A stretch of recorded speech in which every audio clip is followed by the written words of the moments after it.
সকল প্রবাসীদের কাছে অনুরোধ থাকবো, ভিডিওটা শেষ পর্যন্ত দেখবেন, ভিডিওটা শেয়ার করবেন যাতে বাংলাদেশ সরকার ভিডিওটা দেখতে পারে। আমি একা বিপদে পড়ছি বিষয়টা এরকম না, লাখ লাখ প্রবাসী বিপদে পড়ছে।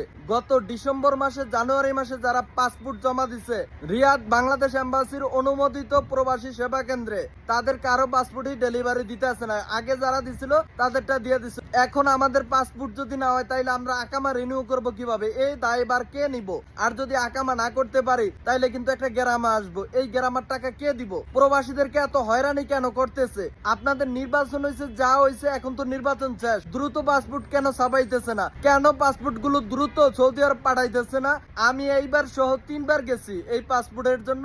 বলতেছে বাংলাদেশ থেকে এখনো পাসপোর্ট আসে না, আমরা কিভাবে দিব? বলতেছে যে আমরা কি করবো ভাই, আমরা তো চাকরি করি, বাংলাদেশ থেকে যদি না দেয় আমাদের কি করার আছে? সকল প্রবাসীদের কাছে অনুরোধ থাকবো, আপনারা বেশি বেশি ভিডিও বানায় এই বিষয়টা নিয়ে কথা বলেন। হাজার হাজার প্রবাসী বিপদে পড়ে আছে। এখন যদি আপনারা ভিডিও বানান, আপনাদের ভিডিও তাদের চোখে পড়বো। রেমিটেন্স বন্ধ করলে এটা দ্রুত হয়ে যাইব। বিপদে বললে প্রবাসীদের কাছে হাত পাতে যে রেমিটেন্স পাঠাও, তারা মনে হয় আগের দিনের কথা ভুলে গেছে যে পলক মিয়া করজোরে অনুরোধ করছিল।